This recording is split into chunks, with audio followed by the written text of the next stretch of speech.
Overthink ka ba dahil sa unsent message sa'yo ng asawa mo or ng jowa mo?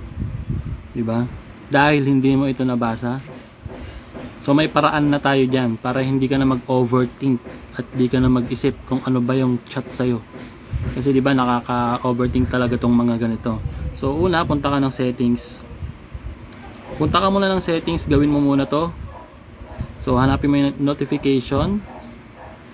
And scroll down, click mo yung advanced settings. Then click mo yung notification history. Then i-turn on mo muna yan. So sample na tayo.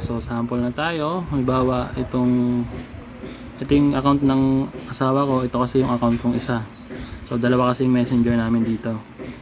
So sample chat, may nalaman ako sa iyo.